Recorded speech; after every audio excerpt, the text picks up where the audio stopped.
Hello. Good morning. Good morning, sir. Yeah. Can I speak now? Can Yeah, I you speak? can, sir. Yeah. You can, but sound is still disconnecting and vibrating. Yeah. If my sound is my you cannot listen my words, you can say on behalf of me. No, no, no, sir. You can speak. Just there's some disconnectivity. You can continue. Yeah. Good morning to all. Today resource person, IQC coordinator, coordinator of incubation cell, technical support staff team, and our participants. As we know, day by day there are number of challenges of job and career in this global and competitive area. Now onwards, post lockdown will create more challenges in career choices. Hence, it is very important to motivate our people, youth of India, to start their own skill-based business. Considering the future challenges in front of us, we have planned one-day national webinar on establishment of inclusive sale and role of industry and academia in higher education. I welcome you all on behalf of my college. In order to mold the student to the expectations of the government, higher education institutes needs to start the innovation and incubation centers. Innovation and incubation centers at higher education institutes aimed at promoting economic development of the region by supporting startup companies. So we have organized one day national level webinar on establishment of incubation cell, role of industry and academia in higher education. We have organized expert talk of Dr. Chandra Prakash. I request Dr. Chandra Prakash to give his lecture. Thank you. Thank you, sir. Before requesting to Dr. Chandra Prakash, I would like to brief him. He has completed his PhD in mechanical engineer. He has an experience of total 22 years in both industrial and engineering academic area. He is working as a principal since 22 years as well as working in industries. Currently, he is working as a director, International Center of Excellence and Engineering and Management, WAUS, as well as he is a director of Fourth Dimension, the company which is working and offering jobs to the academies, expertise. So, without wasting time, I would like to request Dr. Chandra Prakash to guide us how to establish incubation cell, what is the concept of startup, and how we colleges can work on the startup. Dr. Chandra Prakash. Good morning. Am I audible? Yes, sir. Uh, First, I want to thanks to Dr. Sharad Kulkarni sir, Dr. Padmavat for giving me a chance and one opportunity to interact with all academicians. So I will not take much more time in the introduction. Let's start immediately. Okay. So good morning to all. Good Am I morning. audible? Yeah. Okay.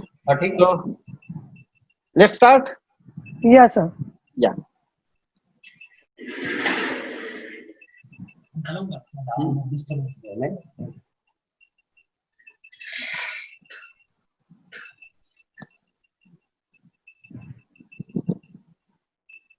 Is it okay? Yes, yes. Okay, so let's start. So this is a webinar, establishment of incubation cell and role of industry and academia in higher education. I think uh, all the participants are from Maharashtra. Am I right? Yes, sir. Yes, sir. Okay, so I will speak English as well as Marathi as well whenever is required. So before we start to the topic, right? What is my opinion that first we should know for whom we are doing all the things, right? So no doubt, of course, we are concerned with and we are talking about the parents, and ultimately our students, if I am not wrong, right? So first thing that we should think in perspective of a parents towards education. That is very important thing to start any IIC cell or incubation cell in the academia, right? Because students are our brand ambassadors, and mostly the parents are the decision makers at the back end. Means these are our stakeholders, and what is their view about us is very important, and that is the datum line by which we can think that what we can do and how we can do. So let's start the review of a thought process of a parent. So being a parent, we are not an academician first. First, we are acting as a parent. So what will be our view towards the education system, right? So this is our parent brain vision analysis sheet, or I can rather say parents brain vision analysis diagram, right? Basically, it is made by me only.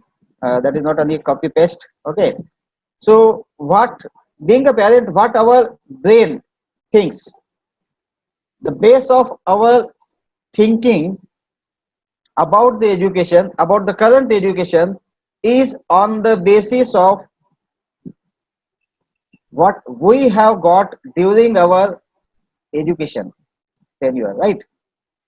So let's think, how was our own pre-primary education system? Sir, bumper hold How it. was our own primary education system? How was our own secondary education system? Means we have to analyze, or we have to go back in our history, right? How was the education system? How were the teachers? How what was the government policies?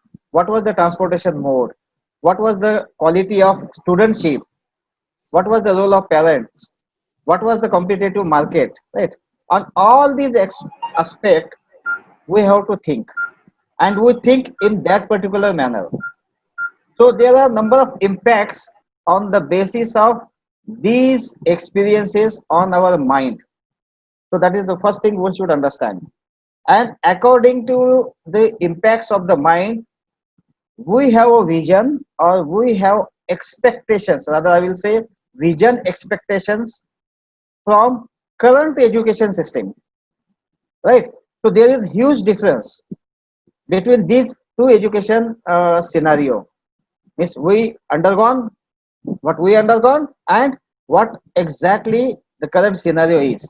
If you go through this, you will find that pre-primary session is there, primary education system is there, current secondary education system is there, and till we can go further to PhD section, right? There are many impacts, and there are different expectations. What we expect as a student at that time is not a expectation from current student. The condition is changed, the scenario is changed, the competition in market is changed, many government policies have been reformed.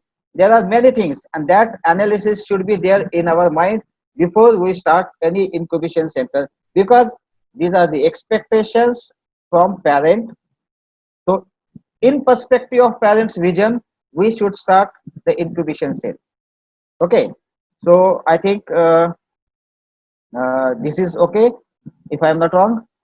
Second thing, whenever you are going to start any incubation center, right, or anything, if it is related to study, or if it is related to anything which is impacting on his career, first we have to segregate from the first year itself these students in various groups. Number one, we have to segregate the group with respect to the aspiring for private jobs, right? So many times the question may arise in the mind. आपल्याला वाटतं की त्याला काय कळतं first इयरला, आपण त्याला कसं ओळखणार की त्याला काय पाहिजे, राईट? आपल्याला ते ओळखावं लागेल, आणि ती ओळख करून घ्यावी लागेल. That is the first need. की त्या मुलाला पुढं एक्झॅक्टली खरंच काय करायचं आहे, तो शिकतो कशासाठी, राईट.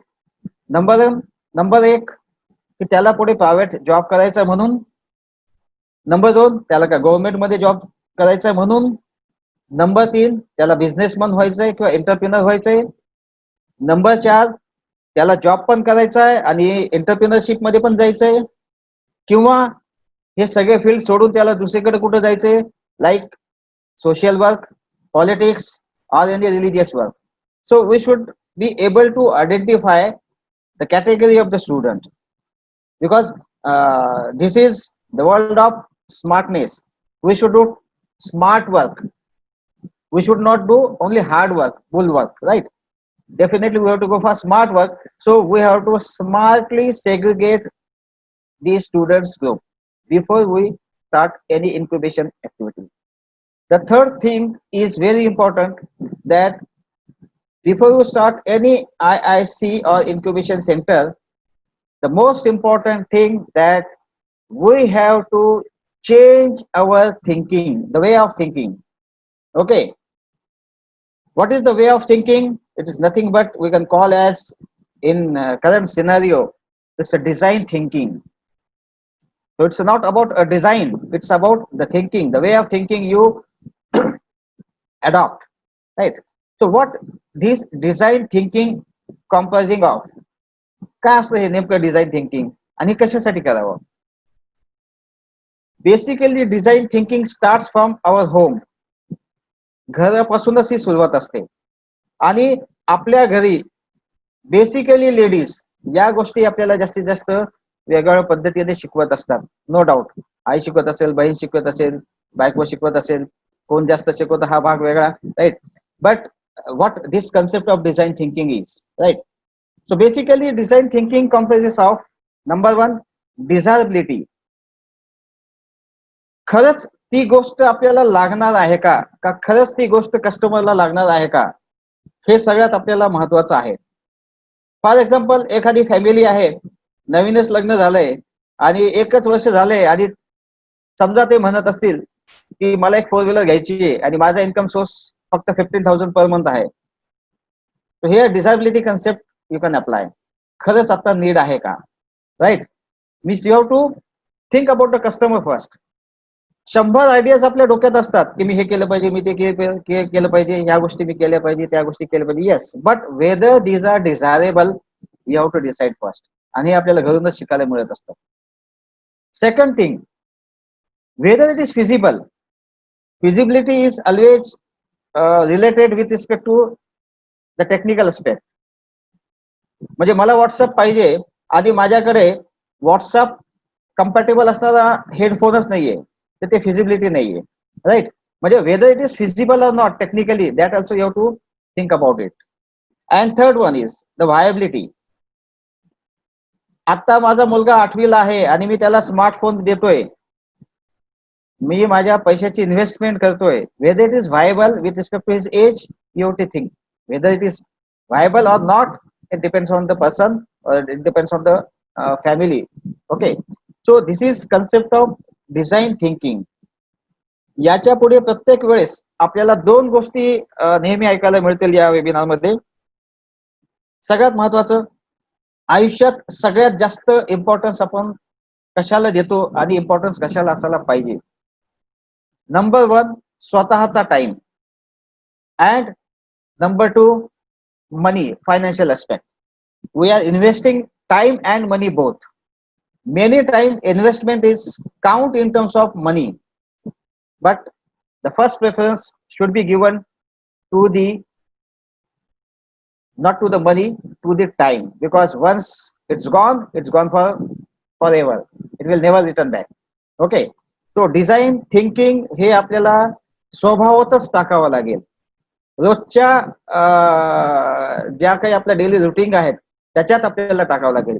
मी 4 तास लायब्ररीमध्ये जातोय, खरंच त्याचं मला आउटकम काय मिळते, नॉलेज मिळते का, मला त्याचं अर्निंग मिळते का, कमर्शियल एस्पेक्ट मध्ये काय मिळते का, स्टेटस वाढते का. Everything we have to think about what I am investing and what I am getting.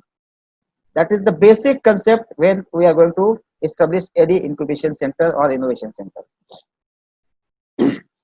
Basic overview of thinking.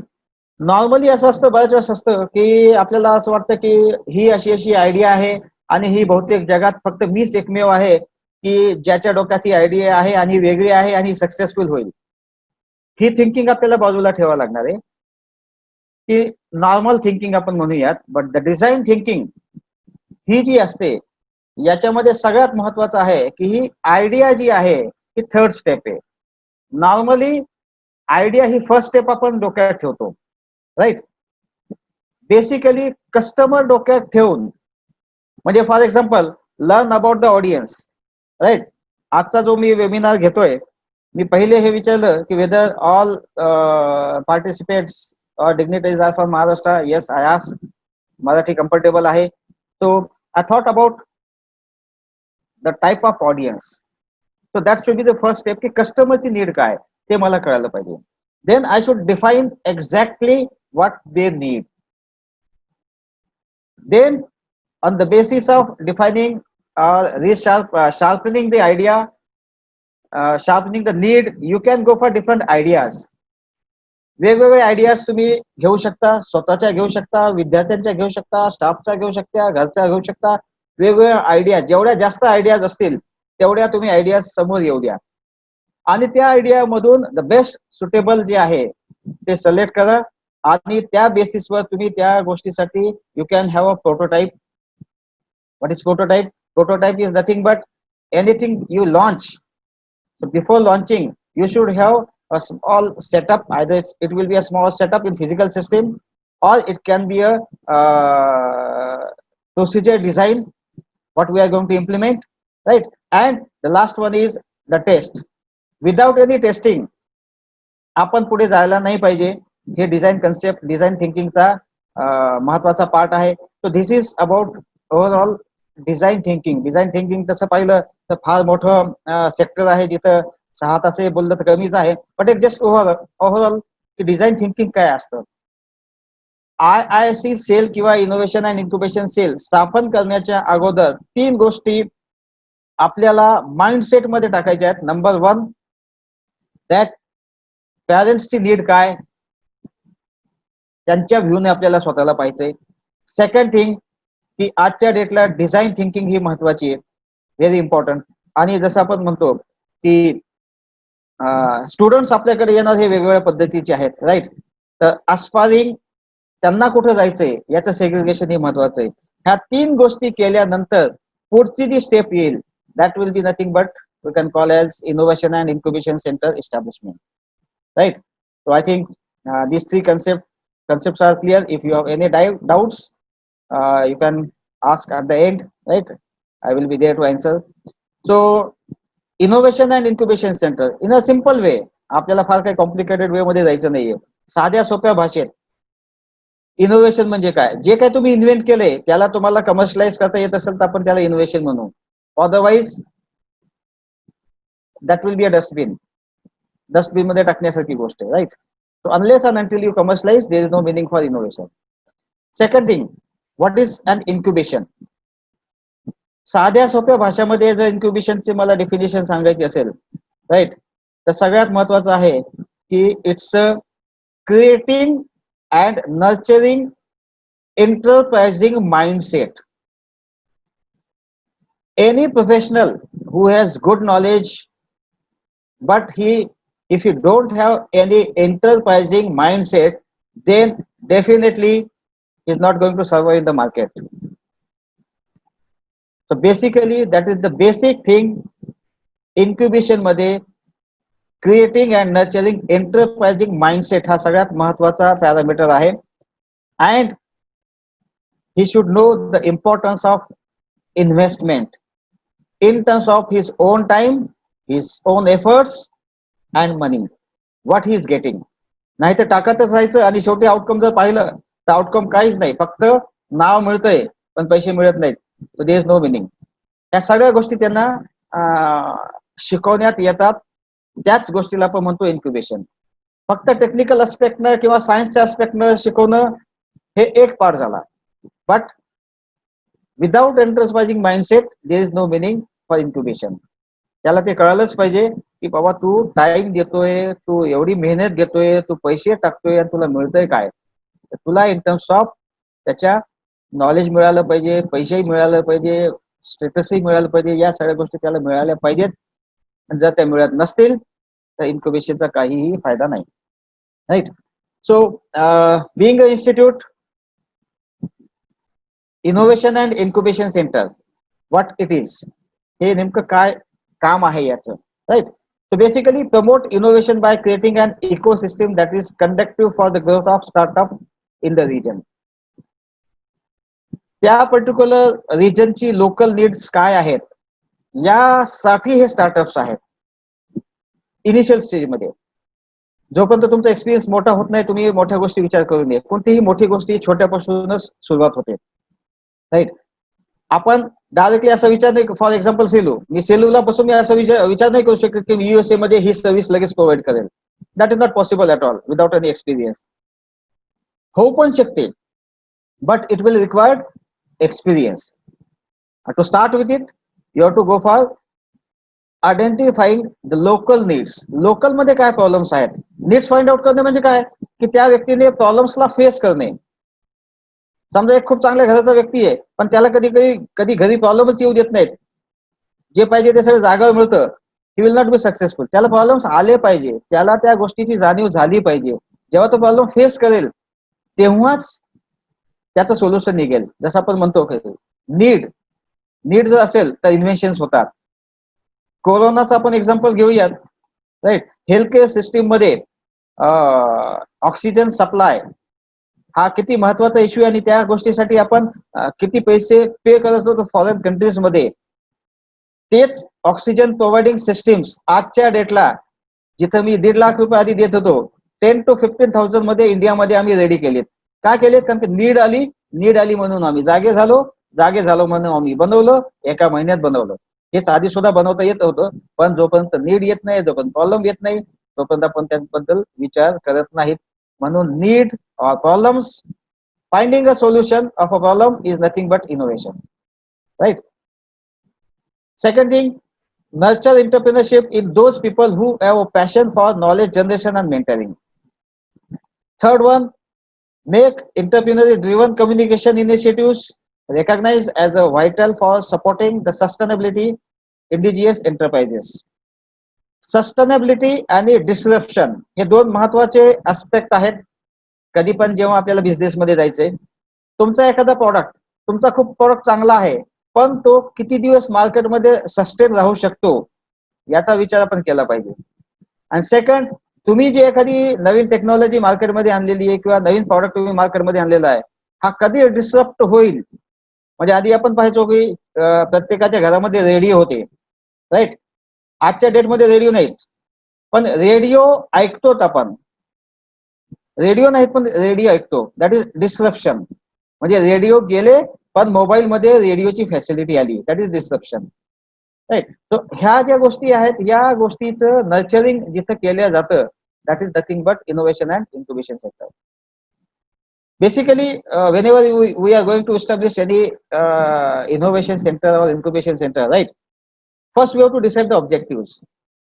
Objective हे आपल्याला लोकल मार्केट डोक्यात ठेवून पहिले डिसाइड करावं लागतील. Whenever we required we can make necessary changes in the objective depending on the experience.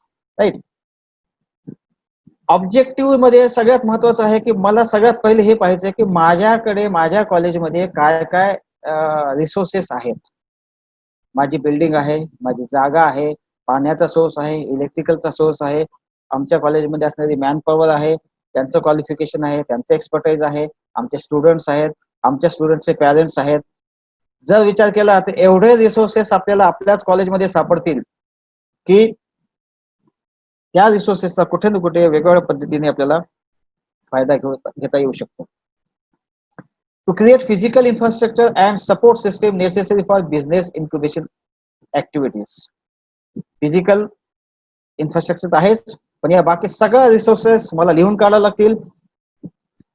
माझ्याकडे रिसोर्सेसची list ready असली पाहिजे. Without data I can't go ahead. Data हा आवश्यक आहे. डेटा हा व्यवस्थितपणे आपल्याला काढावा लागेल. Right. Then what we can offer, as an objective मध्ये आपण काय काय देऊ शकतो. जसं सेलूचं एक्झाम्पल आहे, they are having good communication lab I think, right. And they have already started that incubation activities, or I can say startup.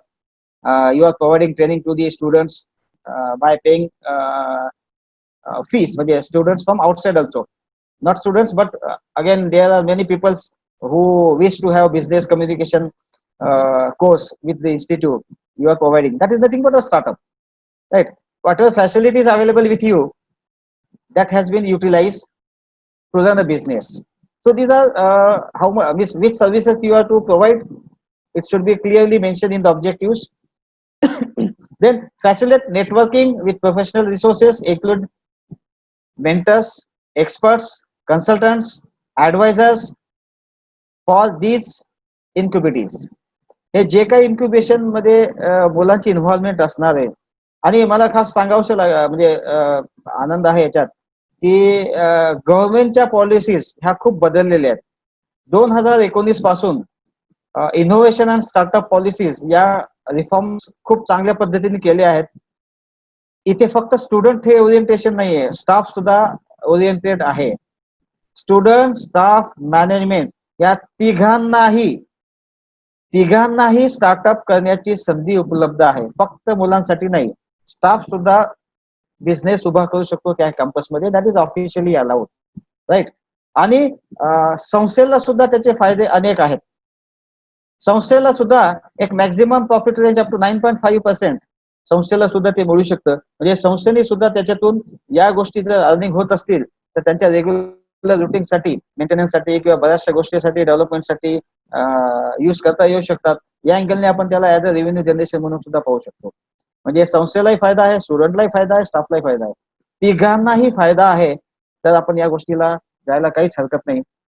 Then links to higher education resources, promote and facilitate knowledge creation, innovation, entrepreneurship activities. भरपूर त्याच्यात activities आहेत, but we have to set the boundaries की आपल्याला कुठपर्यंत जायचं phase wise. Without setting boundaries आपण पुढे जाऊ नये. फेज वाईज आपण बाउंड्रीज ची आपण सुरुवात करावी, right. So basically I will take a case study. मी थोडं आता सेलू नूतन महाविद्यालयाकडूनच मला चान्स मिळतोय म्हणून मी नूतन महाविद्यालय हे नाव टाकलंय, कारण स्पेसिफिक वेबिनार आपण यांच्याकडून घेतोय, right. We have to define the role of the institute. What exactly we are going to provide? What exactly type of support we are going to provide? Right? जसं मी आधीच म्हटलं की बेसिक इन्फ्रास्ट्रक्चर, तिथं space आहेत, classrooms आहेत, offices आहेत, labs आहेत, expert man power आहे, अल्युमिनी आहे, पॅरेंट्स आहेत, अल्युमिनीचे पॅरेंट्स आहेत, विद्यार्थी आहेत, राईट. त्या विद्यार्थ्यांचं स्वतःचं नेटवर्क आहे. जर आपण सगळं ऍड केलं तर तुम्हाला असं लक्षात येईल की जेवढा कोरोना एवढ्या फास्टली एक्सपोनेन्शियली जाऊ शकत नाही पुढे, त्याच्यापेक्षा एक्सपोनेन्शियली जास्त आपले रिसोर्सेस आपल्याला दिसतील if we sit and think, right. आणि साध्या साध्या छोट्या छोट्या गोष्टीमधून आपल्याला इन्क्युबेशन, इनोव्हेशन, स्टार्टअप्स हे चालू करता येतात. त्यासाठी फार मोठ्या गोष्टी करायची गरज नाही. फॉर एक्झाम्पल की एक खास करून तुम्हाला एक्झाम्पल सांगेल. एक साऊथ इंडियन मुलगा आहे जो IIM पास आउट आहे. 10वी पर्यंत त्याचं शिक्षण हे खेड्यात झालं. पैशाची अडचण होती म्हणून त्यांनी सोडून दिलं एज्युकेशन 10वीच्या आधी. पुन्हा एज्युकेशनला आला.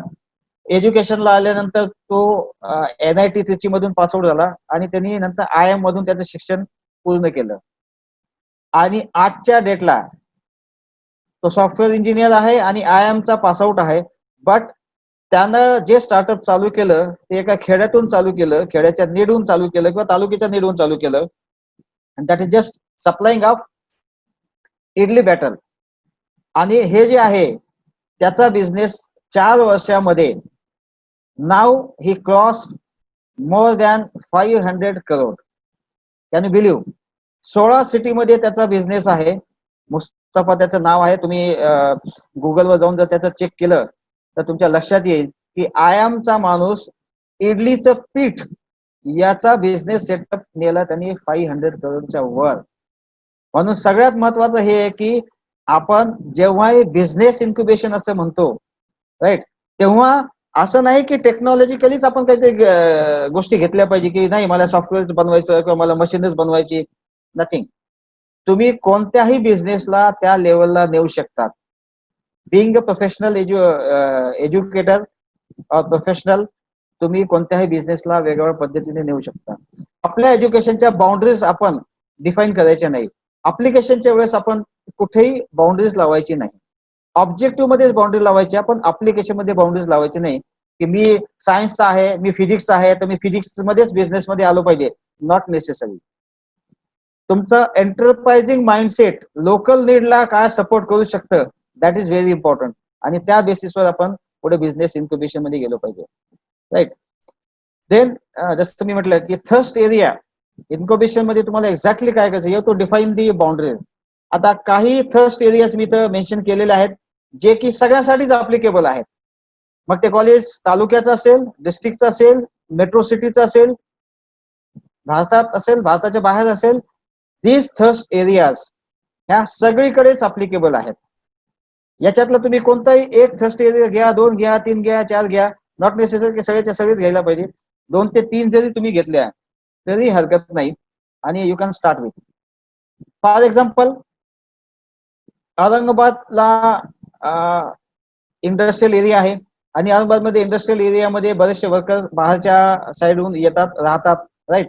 आणि इथे लोकांची नीड आहे की यांना पर्टिक्युलर टायमिंग मध्ये काही गोष्टी खाण्यासाठी मिळतात, काही एरियामध्ये, काही ठिकाणी त्या मिळत नाहीत.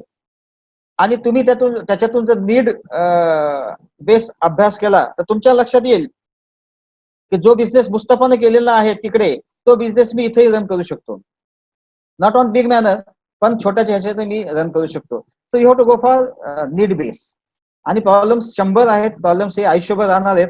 आणि जेवढे प्रॉब्लेम्स जास्त असतील तेवढेच आपल्याला सोल्युशन प्रोव्हाइड करता येईल, तेवढेच आपल्याला जास्त इन्क्युबेशन हे इन्क्युबेशन मध्ये चान्सेस राहतील. राईट.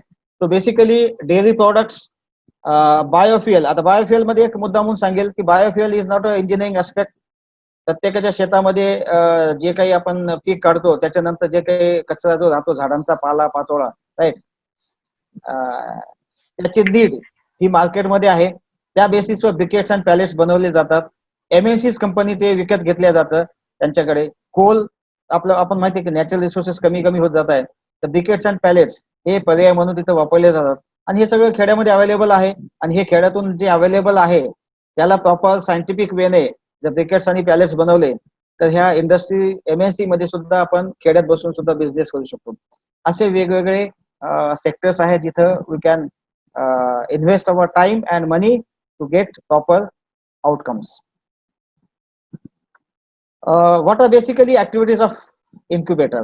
राईट. पुन्हा काही गोष्टी मी म्हणेल की ह्या आपल्याकडून बिंग IIC आपल्याकडून आपण त्यांना काय देऊ शकतो. Right. No doubt physical infrastructure आहे, सपोर्ट टू द इकोसिस्टम. आणि एक अजून एक गोष्ट आनंदाची सांगावं वाटेल की जगामध्ये इंडियाची इकोसिस्टीम, भारताची इकोसिस्टीम ही खूप चांगल्या ह्याच्यामध्ये कन्सिडर केल्या जाते. Even far better than US system. US मधले सुद्धा इन्व्हेस्टर्स USA मध्ये इन्व्हेस्ट करण्यासाठी रेडी नाहीत, पण भारताची इकोसिस्टीम एवढी स्ट्रॉंग आहे की त्यांचं इन्क्लिनेशन भारतासोबत जास्त आहे की भारतामध्ये येऊन इन्व्हेस्टमेंट करावं. So that is good thing की आपल्याला असा प्लॅटफॉर्म आहे जिथे इकोसिस्टम आपली चांगली आहे. Right. So what are the activities under incubation centre ह्या मी इथे लिहिलेल्या आहेत, जे ऑलरेडी मी डिस्कशन केलेले आहेत.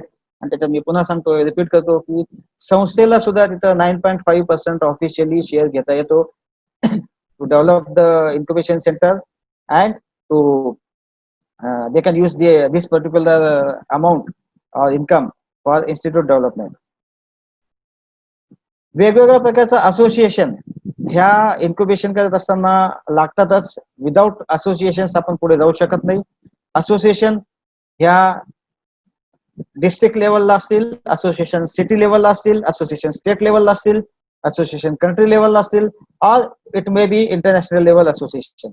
But you should not think directly की आम्ही इंटरनॅशनल लेवल असोसिएशन केलं पाहिजे. हा, if you have capacities then you can go for. But if you are going for the first time मी असं म्हणेल की पहिले तालुका लेवलच्या असोसिएशन सोबत आपण काम केलं पाहिजे, त्यांचे रिसोर्सेस आपण वापर केले पाहिजे.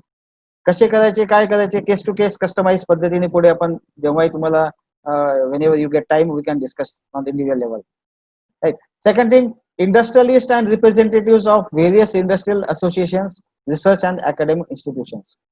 आपण जर पाहिलं तर आपलेच रिसोर्सेस एवढे आहेत कॉलेजमध्ये, जसं मी तुम्हाला आधी म्हटलं की कित्येक, म्हणजे फॉर एक्झाम्पल सेलूच्या नूतन महाविद्यालयापैकी मी असं सांगेल की ऍटलिस्ट 500 लोक तरी अल्युमिनी जे असे आहेत जे ग्लोबल लेवलला काम करतात. त्या 500 पैकी किमान 5 जण असे असतील की जे ग्लोबल लेवलला सुद्धा they are investors, they are angel investors, आणि दे आर आपलेच रिसोर्सेस आपण जर काढलोय तर आपल्याला कित्येक रिसोर्सेस असे मिळतील की ज्यांच्यासोबत आपल्याला असोसिएशन करून या इन्क्युबेशन सेंटरला, इनोव्हेशन सेंटरला खूप वरच्या लेवलला नेता येईल. नो डाऊट शेवटी गव्हर्नमेंट पॉलिसीज असतात, policies time to time change होतात. या पॉलिसीज काय आहेत, त्या पॉलिसीजच्या हिशोबानं मला कुठे कुठे फंडिंग मिळू शकतं, कोणत्या कोणत्या पद्धतीचे प्रपोजल्स माझ्यासाठी अवेलेबल आहेत वेगवेगळ्या पद्धतीचे, या सगळ्या गोष्टीचा जर मला फायदा घ्यायचा असेल, मला बेनिफिट घ्यायचा असेल, तर माझं असोसिएशन गव्हर्नमेंट ऑफ इंडिया आणि स्टेट गव्हर्नमेंट ऑफ महाराष्ट्र यांच्या ब्युरोक्रॅट सोबत पाहिजे आणि ते चांगलं व्यवस्थित मला ठेवता आलं पाहिजे. Academicians from leading institute of the city, जेव्हा मी फर्स्ट टाइम काही नवीन गोष्ट करत असेल तर मी असं म्हणेल की जिथे जिथे इनोव्हेशन्स आणि IISc सेल्स आहेत तिथे स्टाफनी आणि स्टुडंटनी जायला पाहिजे. बेसिकली मी तर असं म्हणेल की विथ ड्यू रिस्पेक्ट मॅनेजमेंट आणि प्रिन्सिपल सर यांनी तर पहिले जायला पाहिजे. गेल्यानंतर तिथं आपल्याला बऱ्याचशा गोष्टी नवीन मिळतात, आपल्यालाही त्याचं गाईडलाईन मिळतं, त्याचे वेगवेगळे फायदे आपल्याला कळतात, ते आपण पाहायच्या, आपल्या स्टाफला नेऊन दाखवायच्या, विद्यार्थ्यांना नेऊन दाखवायच्या, आणि त्या बेसिसवर एक प्लॅटफॉर्म क्रिएट करायचा, एक अवेअरनेस क्रिएट करायचा की बा इथं अशा अशा गोष्टी चालतात, अशा पद्धतीने चालतात. देन एक अजून मी विशेष करून विनंती करेल की जे नॉन इंजिनिअरिंग कॉलेजेस आहेत त्यांना मी विनंती करेल की आपण इंजिनिअरिंग कॉलेजेस आणि पॉलिटेक्निक कॉलेजेसचा सोबत तुम्ही जास्तीत जास्त इंटरॅक्शन ठेवा, त्यांचाही उपयोग घ्या. रिझन, या कॉलेजेसमध्ये मशीन्स आहेत, कम्प्युटर्स आहेत, नेट फॅसिलिटीज आहेत, जिथं बहुतेक असं होऊ शकेल की ठीक आहे नेट तुमच्याकडे असू शकेल पण मशिनरी नसेल, कारण की तो आपला पार्टच नाही. पण या कॉलेजेसमध्ये ते अवेलेबल आहेत. तुम्ही या कॉलेजेसमधून तुम्हाला एखादं काही प्रोटोटाईप बनवायचं आहे किंवा एखादं मशीनचं एक्सपेरिमेंट करायचं आहे, स्वतः बनवायचं आहे, की नॉट नेसेसरी की तुम्ही सगळ्या मशीन्स विकत घ्या आणि मग त्याच्यानंतर तुमची एखादी मशीन बनवा. ऑलरेडी एक्झिस्टिंग रिसोर्सेस आहेत, यांचा उपयोग घेऊन तुम्ही त्या सगळ्या गोष्टी प्रोटोटाईप मध्ये बनवू शकता. तिथून तुम्हाला बऱ्याचशा गोष्टीची अजून मदत होऊ शकते, right. Then, of course, being a ICM director and founder of 4Dimension, I am always ready to support the institutes from various region or every region. आम्ही कधी वेलकम करू, कारण की हे आमचं पॅशनेट काम आहे. सो फॉर एक्झाम्पल एक IISc नूतन महाविद्यालय स्टार्टअप, राईट. पहिले आपल्याला एम ऑब्जेक्टिव्ह डिसाइड करावं लागेल. Aim to develop the road map of setting of the incubation centre in Nutan Mahavidyalaya. एक example case study, right. Selu मध्ये बसून मी काय काय करू शकतो, विचार मी केला पाहिजे. सेलू एक शिक्षणाचं मार्ग आहे. पहिल्या कित्येक 50-60 वर्षापासून आपण ऐकतो, बरेचसे आजूबाजूचे खेड्यातले मुलं पालक आपल्या म्हणजे सेलूला इथे येतात, शिकतात, राईट. एक अपॉर्च्युनिटी आहे की शिक्षण क्षेत्राच्या हिशोबाने तिथं पाहिलं जातं, त्याचा आपण ऍडव्हान्टेज घ्यावा. आजूबाजूला खेडे अटॅच आहेत, बराचसा माल तिथलचा सेलूमध्ये लागतो. बरेचसे असे लोक आहेत की त्यांना असं वाटतं की आजच्या डेटला COVID-19 हे कोरोनाचं जे चाललंय की माझा घरी माझ्या मुलाला भेटणारा माल हा डायरेक्ट शेतकऱ्याकडून घरात यावा, त्याला कुठेही जास्त ठिकाणी हात लागलेला असू नये. Definitely this advantage you can take, की डायरेक्ट फ्रूट आहे, शेतकऱ्याकडून फ्रुट्स घेतले, घरापर्यंत पोहोचवले, पल्सेस घेतले, यांच्यापर्यंत पोहोचवले, that can be a new business. अशा वेगवेगळ्या बिझनेस आयडियाज आपण तालुका लेवलला सुद्धा करू शकतो. आणि सगळ्यात महत्वाचं आहे की लोकसंख्या काही कमी होणार नाही, खाणारे लोक राहणारच, लोकसंख्या वाढली तर शिक्षणही वाढणार, अशा कित्येक गोष्टी आहेत. लोकसंख्या वाढली तर हेल्थ केअर सिस्टीम वाढणारच. म्हणजे असं आपण म्हणू शकत नाही की कुठं रिसेशन असेल. लोकसंख्या वाढली तर ऑटोमॅटिकली फूड इंडस्ट्री वाढणार, डेअरी इंडस्ट्री वाढणार, हेल्थ केअर इंडस्ट्री वाढणार, एज्युकेशन इंडस्ट्री वाढणार, इन्फ्रास्ट्रक्चर इंडस्ट्री वाढणार, कमी काहीच होणार नाही. फक्त एवढंच आहे की type of job, type of requirement या बदलत जातात आणि हे जे मार्केट जे बदलण्याचं असतं त्या मार्केटचा अभ्यास आम्हाला लागतो आणि तो मार्केटचा अभ्यास हा रेग्युलर मी केला पाहिजे. सो बिईंग IAC ह्या ज्या काही गोष्टी आहेत या गोष्टी आपण त्याच्याबद्दलचा विचार केला पाहिजे. बऱ्याच वेळेस असं असतं की आपल्याकडे इन्फ्रास्ट्रक्चर आहे, कम्प्युटर्सच्या लॅब आहेत, नेट कनेक्शन आहे, राईट, आणि मला असं वाटतं की मला वेबसाईट बनवायची, नेट आहे, कम्प्युटर कनेक्शन आहे, तिथे बाकीच्या टूल्स अवेलेबल आहेत, राहतं काय फक्त की मला तिथे जाऊन बसायचंय. तर मी जाऊन तिथं कॉलेजमध्ये एका कम्प्युटरवर बसून सुद्धा माझा बिझनेस मी चालू करू शकतो. एकाच कम्प्युटर मध्ये 10 लोक सुद्धा येऊन बिझनेस चालू करू शकतात. त्याला आपण म्हणतो शेअरिंग ऑफ स्पेस किंवा को ऑफिसेस. आजच्या डेटमध्ये आपण जर मार्केटमध्ये पाहिलं तर बऱ्याचशा IT इंडस्ट्रीज पुण्यासारख्या ठिकाणी किंवा कुठेही त्यांचं सुरुवात जी आहे ती त्यांच्या कॉलेजमध्ये एका कम्प्युटरवर बसून चालू झालेली आहे आणि आजच्या डेटला त्यांचं एक चांगली IT फर्म म्हणून ते पुढे उदयास आलेले आहेत, राईट. आणि सेकंड थिंग, एक मुद्दाम तुम्हाला एक्झाम्पल सांगेल, स्टुडंट लीड इन्क्युबेशन हा एक प्रकार असतो, स्टाफ लीड इन्क्युबेशन हा एक प्रकार असतो, राईट. स्टुडंट लीड इन्क्युबेशन मध्ये जर एक तुम्ही एक्झाम्पल पाहिलं तर तुम्ही लिंक्डइनवर जा, तुम्हाला शनी पंड्या या नावाचा सदग्रस्त सापडेल, ज्याचं वय 25 ते 30 आत आहे. त्यानं पहिल्यांदा कन्सेप्ट आणला स्टुडंट लीड इन्क्युबेशन सेंटर आणि तो कन्सेप्ट वर्ल्ड वाईड बऱ्याचशा युनिव्हर्सिटीजनी सुद्धा ऍक्सेप्ट केला. त्याचं नाव मी पुन्हा एकदा रिपीट करतो, शनी पंड्या. त्याचे तुम्ही व्हिडिओज पहा, तुम्हाला एक इन्स्पिरेशन मिळेल की आपल्याला असं वाटतं की माझ्याकडे तर काहीच नाहीये, माझ्याकडे जर 2 रूम जरी असतील आणि जमीन असेल तरी सुद्धा मी इन्क्युबेशन चालू करू शकतो. असं कुठेही डगमगायची गरज नाही की माझ्याकडचे रिसोर्सेस फार कमी मी काही करू शकत नाही. आपल्याकडे एक जरी गोष्ट असेल तरी आपण इन्क्युबेशन चालू करू शकतो. कसं करायचं आम्ही सांगू, काही अडचण नाही. देन इन्क्युबेशन चालू करत असताना काही ज्या सायंटिफिक डेफिनेशन्स आहेत त्या मी एकदा तुमच्याशी डिस्कशन करतो. Number 1, seed funding. Seed funding म्हणजे मला इन्क्युबेशन सेंटर कॉलेजमध्ये चालू करायचंय, बिंग ऍडमिनिस्ट्रेटर, मला काही फंडिंग बाजूला ठेवावं लागेल. किती ठेवावं लागेल दॅट इज डिफरंट मॅटर, पण काही फंडिंग मला बाजूला ठेवावं लागेल. काही फंडिंग हे गव्हर्नमेंट सुद्धा देतं, MSCBच्या वेबसाईटवर किंवा नीती आयोग कडून किंवा MHRD कडून, अशा बरेचशा आहेत गव्हर्नमेंट सेक्टर्स जे तुम्हाला सीड फंडिंगसाठी मदत करतात. प्रोव्हाइडेड त्यांच्याकडे आपल्याला प्रपोजल द्यावा लागेल, त्यांचा फॉलोअप घ्यावा लागेल आणि त्यांच्याकडून घ्यावा लागेल. बट इवन दो जर तिकडे जायचं नसेल तर मी तर असं सांगेल की समजा आपलं कॉलेज आहे आणि त्या कॉलेजमध्ये काही असे फायनान्शियल बिझनेस जायंट्स असतात किंवा पॉलिटिशियन लोक असतात, त्यांची इच्छा असते किंवा त्यांच्या घरातला कोणीतरी एखादा व्यक्ती आहे त्याचं नाव देऊन त्या कॉलेजमध्ये एखादं इन्क्युबेशन सेंटर चालू होऊ शकतं का. आपण त्यांना बोलू शकतो की ठीक आहे, आम्ही तुमच्या वडिलांचं नाव देऊ शकतो, पण आम्हाला या IISc साठी तुम्ही एवढं एवढं फंडिंग करा, एक seeds funding. Yes, you can. तुम्हाला फंडिंग हे जमा करायला वेगवेगळे रिसोर्सेस आहेत, वेगवेगळे मेथड्स आहेत, आपण करू शकतो, but we have to try. Second thing, networking. Without networking काहीही होऊ शकत नाही. Networking is the must. Networking कोणतं कोणतं असू शकतं. नेटवर्किंग आपल्या ट्रस्ट मेंबर्सचे असू शकतात, नेटवर्किंग आपल्या स्टाफचं असू शकतं, नेटवर्किंग आपल्या हायर अथॉरिटीचं असू शकतं, नेटवर्किंग आपल्या सध्याच्या स्टुडंटचं असू शकतं. Again I am repeating all the things. आणि समजा हे नेटवर्किंग कमी पडत असेल, तुम्ही नेटवर्किंगचे वेगवेगळे मीडिया आहेत त्याप्रमाणे तुम्ही त्याचा उपयोग करून वेगवेगळे इव्हेंट्स घ्या, वेगवेगळे कॉम्पिटिशन्स घ्या, वर्कशॉप्स घ्या, कॉन्फरन्सेस घ्या, वेबिनार्स घ्या, सेमिनार्स घ्या आणि या सगळ्या ऍक्टिव्हिटीज मधून तुम्ही तुमचं नेटवर्क वाढवा. Third, mentoring. म्हणजे लॉकडाऊनचा एक सगळ्यात मोठा बेनिफिट मी सांगेल की मेंटरिंग आजच्या डेटला म्हणजे एक बिफोर लॉकडाऊन आपण विचार केला तर खूप कॉस्टली अफेअर आहे असं वाटत होतं, पण या लॉकडाऊन मुळे सगळ्यात एक ऍडव्हान्टेज मी असं म्हणेल की वेबिनार्सची सवय आपल्याला लागलेली आहे, डिजिटल प्लॅटफॉर्मवर आपण आलेलो आहेत, ऑनलाईन लर्निंग मॉड्यूल्स आपण वापरण्याची सवय आपल्याला अंघोळणी पडलेली आहे.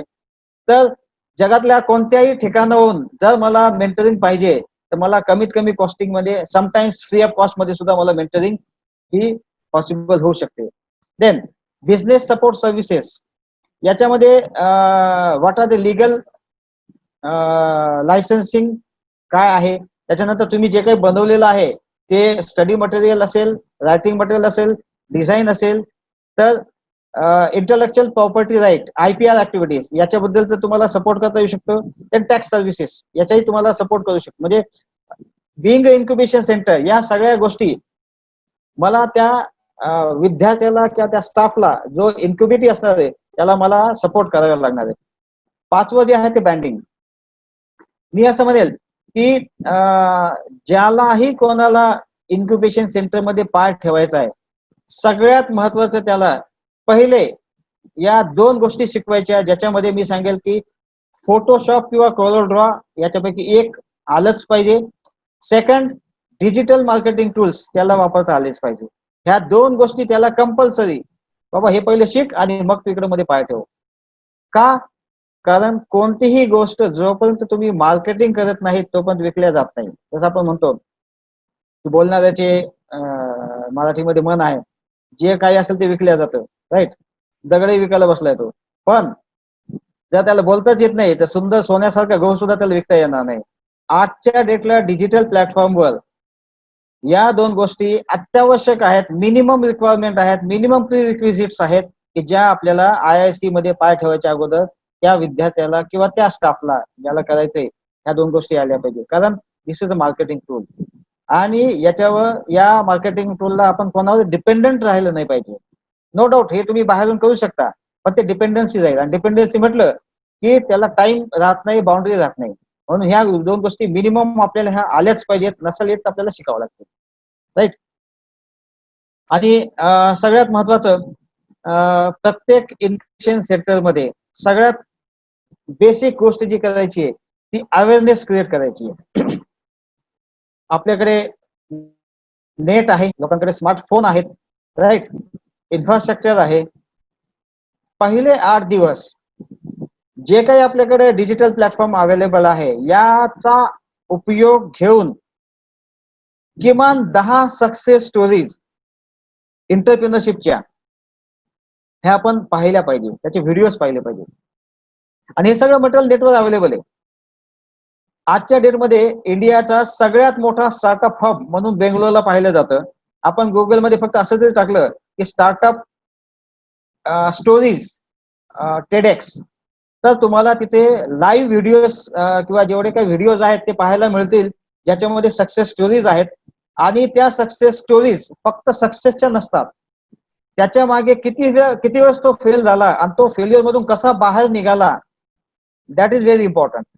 म्हणजे learning from failure is the key element to start the thinking when we are going for setting up startup और इन्क्युबेशन सेल. आपल्याला सगळ्यात महत्वाचं भारतामध्ये आज आपण पाहतो की 10वीत समजा तो फेल झाला म्हटल्यानंतर आपण त्याच्याकडे पाहायचा दृष्टिकोन बदलतो. ही जी भीती आहे आपल्याला, जी लहानपणापासून मनात बसलेली आहे, सोसायटीमुळे म्हणा किंवा कोणाहीमुळे म्हणा, या भीतीपोटी आपण पुढच्या फेल्युअर होईल म्हणजे फिअर ऑफ फेल्युअर मुळे कुठेही आपण बिझनेसमध्ये हात घालत नाही. But now India has a develop that particular platform की फेल्युअर होतं आहे आणि त्याच्यातून बाहेर निघणं, यासाठी सगळ्यात जास्त सक्सेस स्टोरी आज आपल्याला भारतामध्ये सापडतील. आपण त्या पाहायला पाहिजेत, म्हणजे आपल्याला त्याच्यातून शिकायला मिळेल, एक अवेअरनेस येईल आणि त्याच्यानंतर आपण त्या माइंडसेटने आपण पुढे जाऊ. आता बिंग इन्क्युबेशन सेंटर आपल्याला काय काय करावं लागतं, डॉक्युमेंटेशनचा पार्ट आपण जर पाहिला तर सरळ आहे की एक शॉप ऍक्ट तुम्हाला कॉलेजच्या ऍड्रेस मधलाच घ्यावा लागेल जेव्हा आपण आपलं स्वतःचं इन्क्युबेशन सेंटर म्हणतोय इन कॅम्पस. MSME उद्योगाचा तुम्हाला काढावा लागेल. फूडच्या रिलेटेड असेल तर फूडच्या रिलेटेड, लेबरच्या रिलेटेड तुम्हाला परमिशन्स काढावं लागतील. काही ठिकाणी इन्व्हायरमेंटलचं असेल तर इन्व्हायरमेंटलचं तुम्हाला परमिशन काढावं लागतील, राईट. वेगवेगळ्या इनोव्हेटिव्ह आयडियाज तुम्ही त्या मुलांकडून त्या लोकांकडून तुम्हाला घेता आल्या पाहिजेत. त्याच्यानंतर आपल्या वेबसाईटवर आता काही गोष्टी ह्या जे काही आपण करणार आहोत, नो डाऊट याचा इफेक्ट आपल्याला नॅक मध्ये होणारच आहे. नॅक मध्ये याचा काय फायदा होतो, कसा होतो ते माझ्यापेक्षा डॉक्टर पद्मावत हे जास्त सांगतील. पण या सगळ्या गोष्टी नेटवर registration details and forms available for IIC एक फॉर एक्झाम्पल म्हणून मी लिहिले आपल्या वेबसाईटवर आपण टाकाव्या ते फॅसिलिटी आपण तिथे द्यावी ज्याच्यामुळे विद्यार्थ्याला किंवा त्या इन्क्युबेटरला जिथं पाहिजे तिथून तो फॉर्म भरता येईल आणि अल्टिमेटली नॅकले त्याचा फायदा होईल राईट. आणि जसं मी म्हटलं की इन्क्युबेशन जे आहे ब्रॉडली मी 2 कॅटेगरीमध्ये डिवाइड करेल. Number 1 is incubation cell which is student lead and second one is incubation cell which is staff lead. Choice is yours. तुम्ही तुमच्या नीड प्रमाणे कोणत्या एका चॉईसला जाऊ शकता आणि त्या चॉईसचा अभ्यास करून त्या चॉईसच्या रिलेटेड जिथं इम्प्लिमेंट केलेले आहेत तिथे 1-2 व्हिजिट करून नंतर आपण त्या गोष्टीच्या हिशोबाने पुढे जाऊ शकतो. आणि एक सवय आपल्याला पाडावं लागेल सगळ्यांना की LinkedIn is the best platform where professional people interact with each other. विद्यार्थ्यांना लिंक्डइन सारखा किंवा स्टाफला किंवा कोणत्याही प्रोफेशनल पर्सनसाठी लिंक्डइन सारखा कोणताही प्लॅटफॉर्म मार्केटमध्ये अवेलेबल नाहीये. फक्त लिंक्डइन अवेलेबल आहे आणि तो एवढा ट्रेमंडस मोठा प्लॅटफॉर्म आहे की तुम्हाला जशी एखादी टेक्नॉलॉजी मार्केटमध्ये आली 10 मिनिटात कळतं. प्रत्येक कंपनीचं प्रोफाईल तिथं आहे. कंपनीमध्ये जे लोक काम करतात त्या लोकांचं प्रोफाईल आहे. त्या लोकांसोबत तुम्ही इंटरॅक्ट करू शकतात. वेगवेगळे टेक्नॉलॉजीचे ग्रुप्स आहेत, बिझनेस ग्रुप्स आहेत, एज्युकेशनल ग्रुप्स आहेत. सगळ्या गोष्टी तिथे आपल्याला लिंक्डइन मध्ये अवेलेबल आहेत. आणि मार्केटिंगसाठी जे यंग जनरेशन आहे हे फेसबुकवर असतंच, इंस्टाग्रामवर असतंच. मार्केटिंगसाठी आपल्याला या फेसबुक आणि इंस्टाग्रामचा आपल्याला वापर करता आला पाहिजे. म्हणजे you should be well aware about these social media tools. It's mandatory. So first part I completed, that is what is innovation and incubation cell. बराचसा मी ट्राय केला त्याच्यात कव्हर करण्यासाठी. टाइम कन्स्ट्रेंट मुळे मी एक ओव्हरव्ह्यू दिलाय. डिटेलमध्ये त्याला कम्प्लीट 1 ते 2 दिवस सुद्धा आपल्याला द्यावा लागतील. Now the second part is what you can call as role of industry and academy, right? आता अख्ख्या जगामध्ये म्हणजे हा जो प्रॉब्लेम आहे there are thousands of gaps between industry and academy आहे. हा काही स्टेटचा प्रॉब्लेम नाही किंवा डिस्ट्रिक्टचा प्रॉब्लेम नाही किंवा नॅशनल प्रॉब्लेम नाही. हा युनिव्हर्सल प्रॉब्लेम आहे. हा सगळीकडे फक्त प्रमाण कमी जास्त असू शकतं. आजच्या डेटला जर आपण पाहिलं तर भारताची जे यंगस्टर्स आहेत, जे स्टुडंट्स आहेत, असं मानलं जातं की 80% of people students are unemployable. म्हणजे त्यांच्याकडे डिग्री आहे but they are not employable. म्हणजे इंडस्ट्रीला मॅच होत नाहीत. ते हुशार नाहीत असं नाहीये पण इंडस्ट्रीला मॅच होत नाहीत. So that matching is required. So there are thousands of gaps. आणि हे गॅप्स कोणते कोणते आहेत, कसे कसे आहेत, कसे फिल करायचे, हा फार मोठा व्याप आहे. हा काही छोटा व्याप नाहीये. जनरली कसं होतं की इंडस्ट्रीची थिंकिंग कशी आहे की academia should take all the efforts. अकॅडमीने त्याच्यात पैसे इन्व्हेस्ट केले पाहिजे. आमचं काम चॅरिटी नाहीये, आम्ही प्रॉफिट ऑर्गनायझेशन आहोत. हे सगळं काम कॉलेजचं आहे. म्हणून इंडस्ट्री बऱ्याच वेळेस हात वर करून टाकते, राईट. सेकंड थिंग, अकॅडमिया थिंग्स की शेवटी आमचा प्रोडक्ट कोण वापरणार आहे? इंडस्ट्रीज तर वापरणार आहे. मग हे इंडस्ट्रीला जर उद्यापासून आम्ही खराब प्रॉडक्ट दिलं तर इंडस्ट्री चालेल का? मग अकॅडमियाचं असं वाटतं की नाही त्यांनी इनिशिएटिव्ह घ्यावं. तसं पाहिलं तर दोघांच्या जागेवर चुकीचे नाहीत. पण शेवटी रियालिटी ही आहे की तिथे गॅप्स आहेत आणि गॅप्स हे भरावे लागतील. आणि जर ते नाही भरले तर ना इंडस्ट्री सर्वाइव्ह करू शकते ना अकॅडमिया सर्वाइव्ह करू शकतो. म्हणून याच्यामध्ये वेगवेगळे पर्याय आपल्याला काढावे लागतील. सगळ्यात महत्वाचं की करंट इंडस्ट्री सिनारिओ काय हे पण आपल्याला माहित पाहिजे. आपण म्हणतो की जॉब्स अवेलेबल नाहीत. मी असं म्हणतो की जॉब्स अवेलेबल नाहीत असं नाहीये.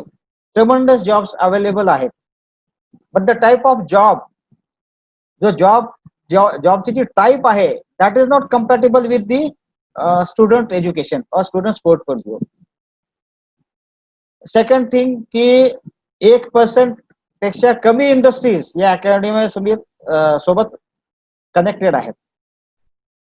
फार कमी इंडस्ट्रीज आहेत की जे स्वतःचा टाइम आणि मनी हे रिसर्च आणि इनोव्हेशन जे कॉलेजमध्ये होतं किंवा जे त्यांच्या इथं होतं याच्यात ते इन्व्हेस्ट करतात. म्हणजे बऱ्याच वेळेस असं असतं की रेडीमेड डिझाईन बाहेरून येते आणि तीच इंडस्ट्री वापरते ऍज अ बेंच मार्क. तिथं स्वतःची डिझाईन पण नसते.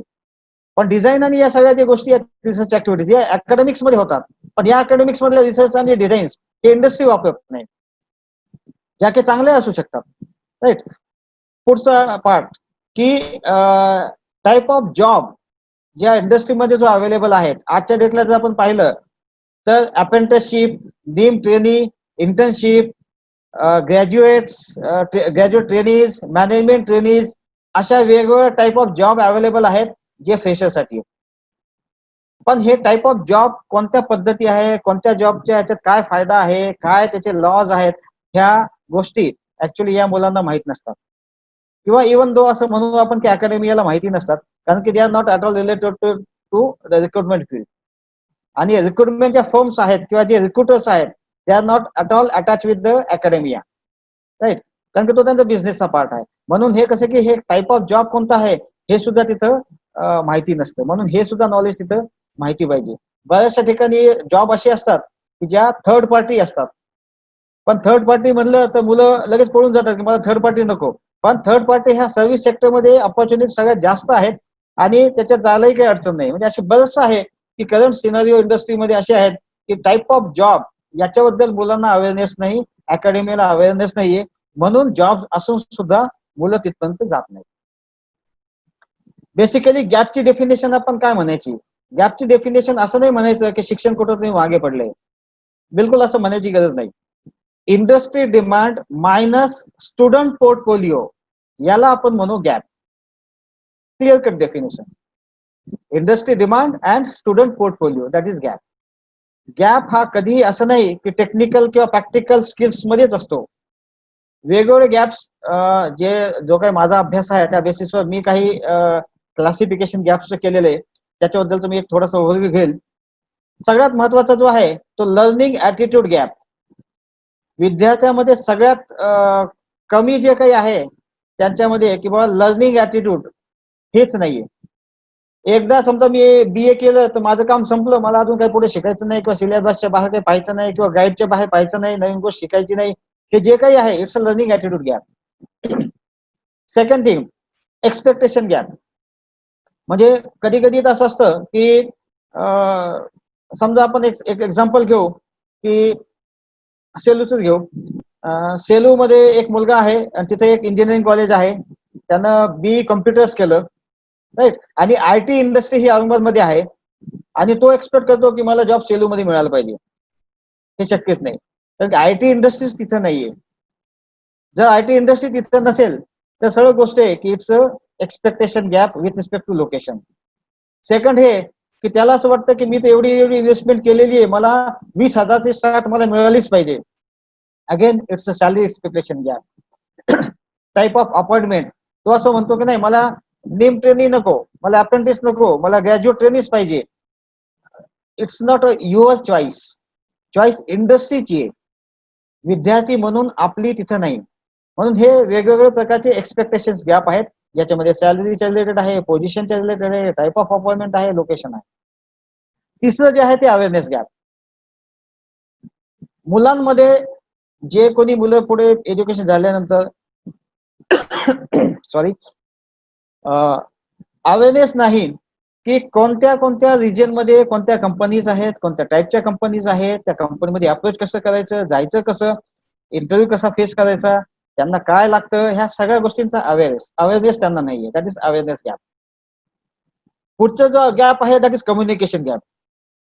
ठीक आहे, माहिती नाही पण मला माहिती घ्यायची आहे, तर मी कोणासोबत कम्युनिकेट केलं पाहिजे, मी कोणासोबत कॉन्टॅक्ट केलं पाहिजे, मी त्याच्याशी बोललं पाहिजे, पण ते केल्या जात नाही. That is communication gap. पुढचा the most important demand and supply gap. आजच्या डेटला असं होतं की आपण पाहतो बऱ्याच वेळेस की मागे खूप सारे BEd कॉलेजेस निघाले, म्हणजे ढाब्यावर सुद्धा BEd कॉलेज निघालं, म्हणजे ढाब्याचं BEd मध्ये कन्वर्ट झालं, कॉलेज निघालं. आजच्या डेटला तर पुन्हा ढाबा झाला. Right. So that is demand and supply gap. म्हणजे तेव्हा किती लोक लागत होते एज्युकेशन इंडस्ट्रीसाठी आणि किती लोकांनी शिकावं याचा डिमांड अँड सप्लायच्या हिशोबानं अभ्यास न करता कॉलेजेस निघाले, लोकांनी ऍडमिशन घेतले, लोक पास आउट होऊन बाहेर आले, आणि पास आउट होऊन बाहेर आल्यानंतर कळालं की I don't have any job. So that is demand and supply job. त्याच्यानंतर पुढचा जो येतो तो skill set gap. Skill set मध्ये मी दोन डिवायडेशन करेल. One is technical related, second is non technical related. Technical related म्हणजे समजा मी एमएससी फिजिक्स आहे. एमएससी फिजिक्स आहे, मला न्यूटनचा लॉ माहित नाही, मला रिफ्लेक्शनचा लॉ माहित नाही, मला जे काही गोष्टी लागतात फिजिक्सच्या हिशोबाने ते मला माहित नाही. That is skill set gap. बऱ्याच वेळेस मी असं पाहतो, कारण की मी एक रिक्रुटर आहे, माझ्या इंडस्ट्रीचं नेहमी बोलणं असतं. आम्ही असं पाहतो की एमएससी केमिस्ट आहे, त्याला केमिस्ट म्हणून इंटरव्ह्यूला जायचंय, अँड अनफॉर्च्युनेटली त्यानं कधीही केमिस्ट्रीचं एकही प्रॅक्टिकल केलेलं नसतं. तर सरळ गोष्ट की तिथे गेल्यानंतर त्याला ते येत नाही आणि तो रिजेक्ट होतो. So that is a technical gap. Second thing, तो खूप चांगला आहे, प्रॅक्टिकली पण चांगले आहे, टेक्निकल नॉलेज पण चांगलं आहे, पण अडचण अशी आहे की त्यांनी प्रॅक्टिकल्स केले पण त्याला इंग्लिश मध्ये एक अप्लिकेशन लिहिता येत नाही, किंवा त्याला मेल करता येत नाही, किंवा त्याला एक्सेल शीट वापरता येत नाही. हे त्याचे नॉन टेक्निकल गॅप. बऱ्याच वेळेस असं असतं की ती एक मॅन्डेटरी असते की त्याचं अप्लिकेशन पहिल्या तो रिजेक्ट होतो due to this non technical gap. किती हुशार असू द्या, पण if is not able to represent himself, तो सिलेक्ट होणार नाही. पुढचा जो आहे टेक्नॉलॉजी ऍडव्हान्समेंट गॅप. बेसिकली जो काही सिलेबस आहे, हा सिलेबस नॉर्मली 10 वर्ष, आजची जी टेक्नॉलॉजी आहे त्याच्यापेक्षा आपण लॅगिंग असतो. 10 years, मिनिमम 10 वर्ष आपण मागे असतो. मग ह्या 10 वर्षामध्ये ज्या काही नवीन टेक्नॉलॉजीज आल्यात, ऍटलिस्ट मला त्याचा अवेअरनेस पाहिजे, किंवा ऍटलिस्ट जिथं जी रिक्वायरमेंट आहे तो ऍडिशनल गोष्टी त्या मला आल्या पाहिजेत. आणि हा टेक्निकल गॅप कुठं आहे, कसा तो करायचा, कसा भरून काढायचा, याच्याबद्दलही माहिती नसते. त्याच्यानंतर मार्केट इन्व्हेस्टमेंट गॅप. याच्यात तर मी सांगतो की तुम्हाला अक्षरशः काही संबंधच येत नाही कोणाशी. आणि हा सगळ्यात मोठा गॅप आहे की जिथं मी असं म्हणेल की जर मला याची जर स्टडी नसेल तर मी आजच्या डेटला बिईंग अ पॅरेंट, मी असं कन्फ्युजन मला असेल की याला मी इंजिनियर बनवू का, याला मी डॉक्टर बनवू का, याला फार्मासिस्ट बनवू का, याला 10 वर्षानंतर खरंच स्कोप असेल का. या गोष्टीचं उत्तर आपल्याला पालक म्हणून, जरी आपण म्हणजे मी स्वतः जर पीएचडी आहे, समजा मी सगळं शिकतोय, सगळ्या गोष्टी मला माहित आहेत, आणि मार्केट इन्व्हेस्टमेंट गॅप समजा मला माहित नसेल, तर 10 वर्षानंतर काय चालेल याचं अनालिसिस मी विदाउट दिस मार्केट इन्व्हेस्टमेंट नॉलेज मी घेऊ शकत नाही. So this is most important thing. त्याच्यानंतर आजच्या डेटला आपण जर पाहिलं तर सगळ्यात मोठा इफेक्ट आपण पाहतोय, एक फॉर्च्युनेट म्हणूयात की त्याच्यामुळे वेबिनारवर मी तुमच्याशी बोलू शकतो. It's effect due to corona. हे नसतं तर मलाही वाटत नाही की हे शक्य झालं असतं, राईट. बट याच्यातून आपण जर पाहिलं तर डिझास्टर मॅनेजमेंट गॅप. आणि हे डिझास्टर नॉट नेसेसरी की इन्व्हायरमेंटलच असले पाहिजे. डिझास्टर हे मार्केटमध्ये सुद्धा येत असतात, बिझनेस डिझास्टर सुद्धा येत असतात, आणि त्या डिझास्टर मध्ये कसं तो गॅप मी भरून काढू शकतो हे सुद्धा नॉलेज आवश्यक आहे. अशा कित्येक गोष्टी आहेत जर आपण पाहिल्या तर इंडस्ट्रीची जी नीड आहे आणि जो आपला प्रॉडक्ट मार्केटमध्ये येतोय, या सगळ्या इतर गोष्टी आपण पाहिल्या तर इट्स रिअलिटी की 80% जे कंपनीला लागतं ते ते आपल्या प्रोडक्ट मध्ये नाही, जर या सगळ्या गॅपचा विचार केला तर. आणि it's a truth.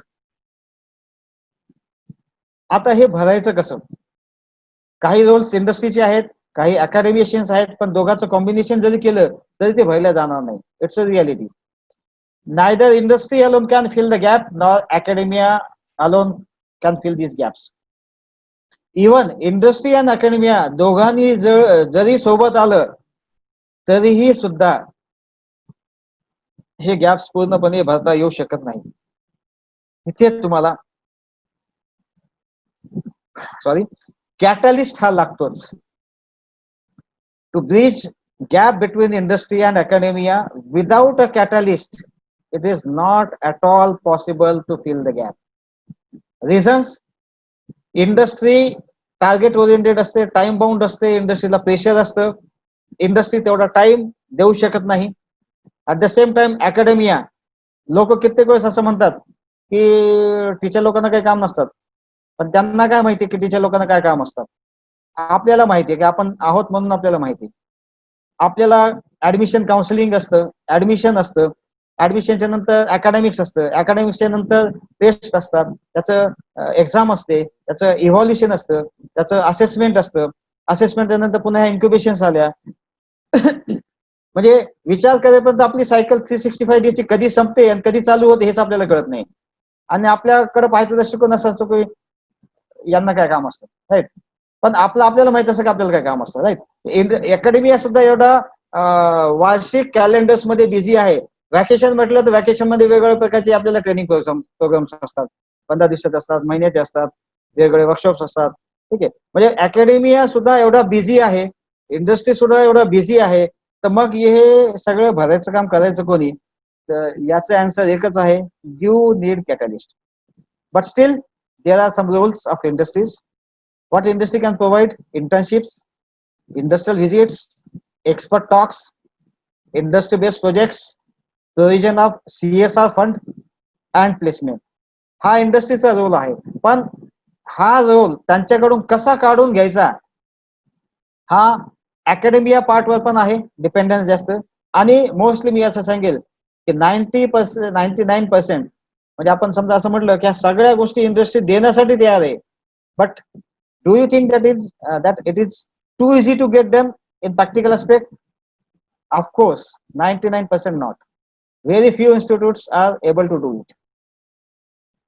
Then role of academia. अकॅडमियाचा रोल काय असतो की जो सिलेबस आहे तो इंडस्ट्रीच्या हिशोबानं डेव्हलप करणं असतो.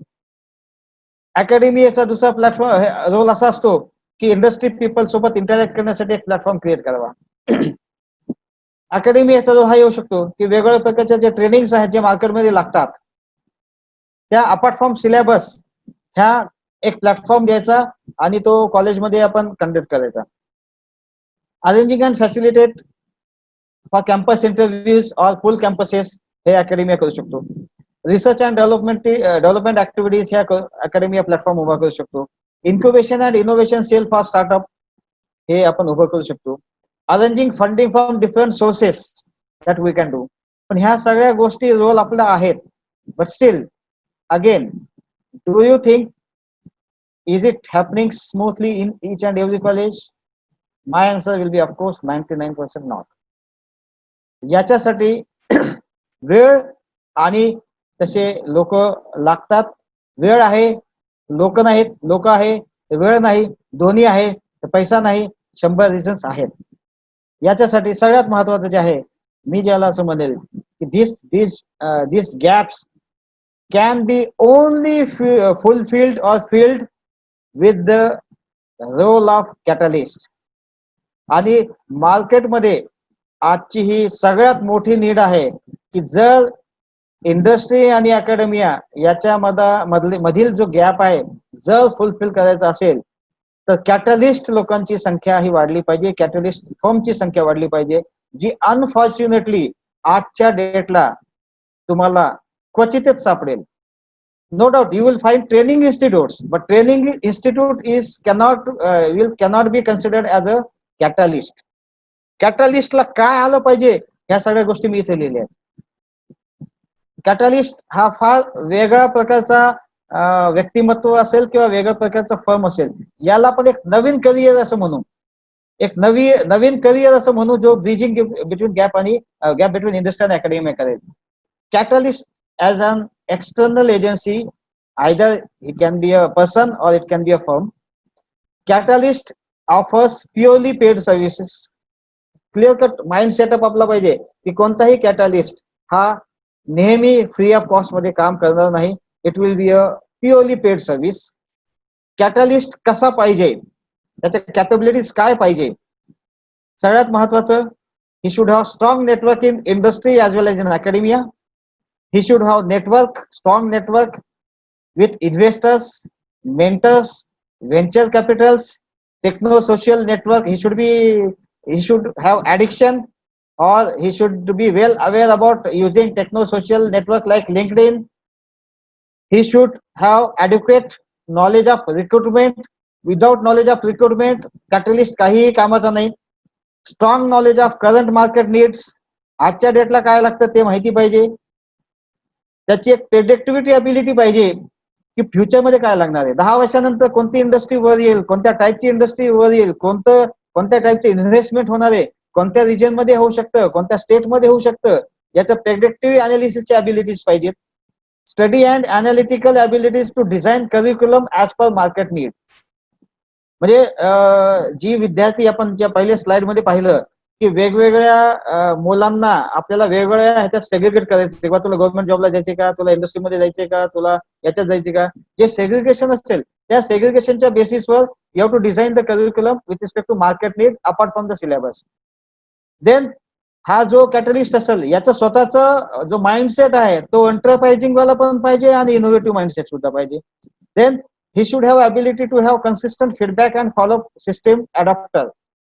कन्सिस्टन्सी पाहिजे, नाही तर 4 दिवस केलं 5व्या दिवशी सोडून दिलं असंही उपयोग नाही. देन हिज अवेलेबिलिटी, जर मी असं म्हणेल की जसं डॉक्टरचं असतं तसं 24/7 त्याची अवेलेबिलिटी पाहिजे. He should be a techno savvy, he should be a good listener and he should have good entrepreneur abilities. अशा कित्येक गोष्टी त्या कॅटलिस्ट पर्सन किंवा कॅटलिस्ट फर्म मध्ये पाहिजेत, ज्याचा उपयोग घेऊन या इंडस्ट्री आणि अकॅडमिकला एका प्लॅटफॉर्मवर आणता येतं. अदरवाईज मी USA बऱ्याचशा प्रोफेसर सोबत माझं लिंकडीन बोलणं चालू असतं. त्यांचं सुद्धा म्हणणं आहे की इंडस्ट्रियल अकॅडमी USA मध्ये सुद्धा एकत्र येत नाहीत.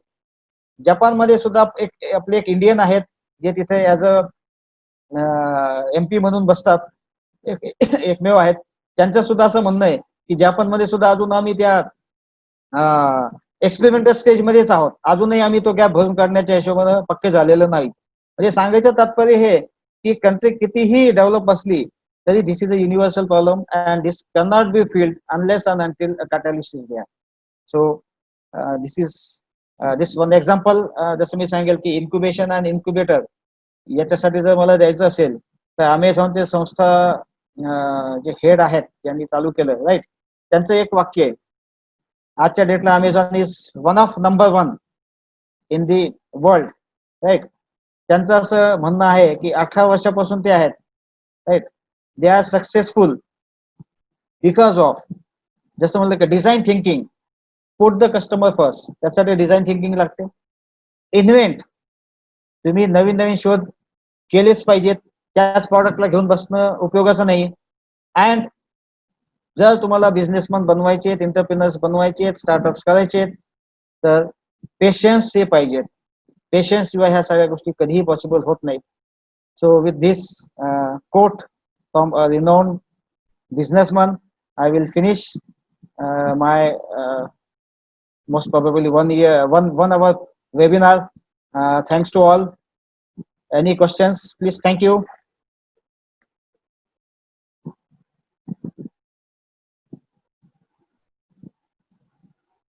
Thank you very much. Any questions? Good morning, sir. The question that we got is that in rural area like Selu, there are many colleges who do not have any facility of industry. So how can we fill the gap of academia and industry, and how we can motivate our student for entrepreneurship? Yes, rightly said. Whenever we think that there are no industries, right? Yeah. So one important thing that we are developing incubation cell. We are creating industries. We have to create industries, right? We are not going behind the industries which are available in the market. आपल्याला पडणार नाही, right. Second example मुद्दाम देईल तुम्हाला की OYO is also one unicorn company. Unicorn company म्हणजे ज्यांचे turnover 1000 कोटीच्या वर असतात. ओयोचं स्वतःचं एकही लॉज नाही. स्विगीचे स्वतःचं एकही हॉटेल नाही, राईट. पण यांच्या इंडस्ट्रीज आहेत, राईट. फॉर एक्झाम्पल सेलूला तुमच्याकडं किमान जमीन असेल ज्याच्यावर एखादं 1 रूम तरी असेल बिल्डिंग, राईट. आणि नेट कनेक्शन असेल, स्वतःचं नसेल तर ज्या म्हणजे कॉलेजचं नसेल तर त्या मुलाकडं स्मार्टफोन आहेत, त्याच्याकडे आहे, राईट. एवढं जरी असेल तरी सुद्धा तुम्ही तिथं एंटरप्रिनरशिप म्हणून ऍक्ट होऊ शकता. फॉर एक्झाम्पल कसं होऊ शकता, सेलू मध्ये मला तुम्ही सांगा की कित्येक लोक असे आहेत की ज्यांचे इन्कम सोर्स हा 1 लाखापेक्षा जास्त आहे, राईट. कित्येक लोक आहेत. अशा लोकांना, those who are financially sound, त्यांची नीड मला फाइंड आउट करावं लागेल. आज करोनाच्या हिशोबाने जर पाहिलं तर लोक बरेचसे भयभीत झाले. जसं मी एक्झाम्पल दिलं, हे लोक मार्केटमध्ये जाण्यासाठी रेडी नाहीत, कोणीच रेडी नाहीये, पण जावं लागतं. I gave one example how we can proceed without any resources. Sir, as you said, you know about our language lab. Can we convert it as an incubation cell? Yes, of course, why not? And in our, you might know about it, in Maharashtra, there's a Avishkar festival, Right. under which each and every college is preparing their students for research paper and research project. Right. These activities can we convert under incubation cell? Definitely. Innovation means what? What title we need to give it then? Though we prepare these activities under the guidance of Avishkar. Mhm. So when we want to conduct these activities under Avishkar, what formalities we do need to convert as a incubation center? Basically, whatever research project you have done, right? So you have to clearly define which type of research is, right? Whether it is a research with respect to science, whether it is a research with respect to a business, or whether this is a research is with respect to a technology. And after defining the research type of research, you can show in incubation cell or innovation cell. You can go for IPR activity, make it you can call as that copyright act, use copyright act, and consider that particular material with the help of copyright act, and you can upload on your website. Thank you, sir. Sir, just a minute, wait. If anyone has a query or want to direct, एक चीज है ना कि हम लोग सब जगह तो नहीं पहुंच सकते ना. Puraswani sir want to talk to you. Yes, please. Hello, Puraswani sir. He's on call. He's on call, I think. Yeah, just a minute, sir. Is there any query by other participants?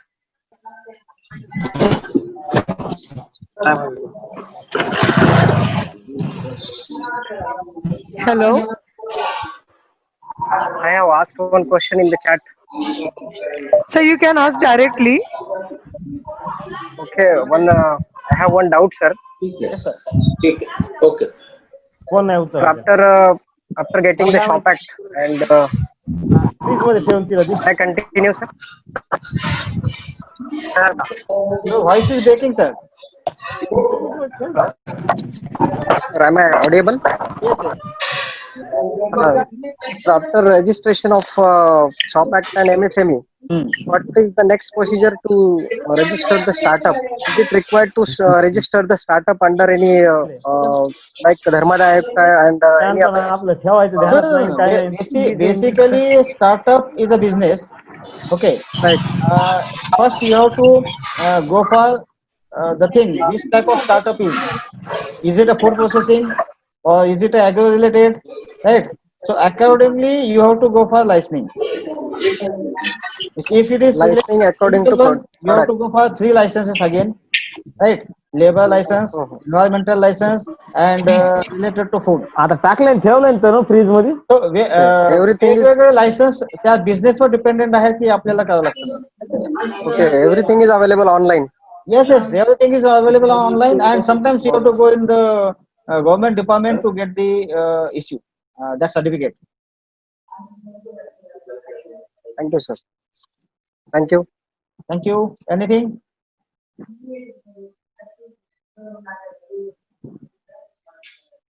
No problem. Just a minute, sir. Yes. Hello. आणि Is there any query by other participants? आणि सगळ्या पार्टिसिपेंटला विनंती आहे हे जे काही मी presentation दिलेलं आहे याच्यात तुम्हाला वाटतं की मी काही इम्प्रुव्हमेंट्स कराव्या, आय एम ओपन ठीक है, टू क्योंकि मैंने ना गेट एनएसएस के लिए एक फीडबैक फॉर बहुत बड़ा इम्प्रूवमेंट. पहला प्रोग्राम बना के रखा हुआ है। कर sir hello hello hello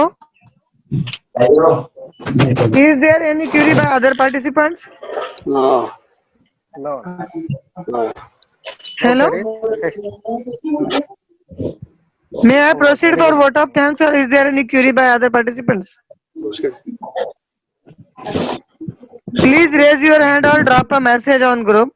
If you have any tough query, then you can write my numbers, or you can give to the concerned mediator, Dr. Padmavat ma'am, and we can solve the query. No issue. Thank you, sir. I am here to propose a vote of thanks. Thank you, Dr. Chandra Prakash, sir. You have given a valuable guidance about incubation cell.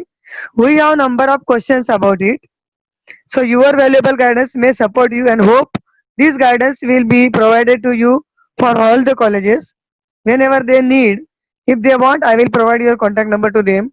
I would like to thanks to Principal sir who gave me permission and support to conduct this webinar, as well as to those all participants who eagerly waiting for this webinar and join here. Thanks a lot. Thank you very much, madam. And So thank there is you a one all. question on IPR. There is a one Yes, yes. query. Yes. They want that there should be one webinar on IPR. I will take their feedback. They want it from you or another person. Accordingly, I will convey you. Yes, definitely. What we will do, we can have a webinar from IPR attorney. Okay, sir. Yes, Okay, I will sir. arrange. Thank you, sir. Yeah. And I would like to thank last but not least to the technical partner who did completed and successfully this webinar.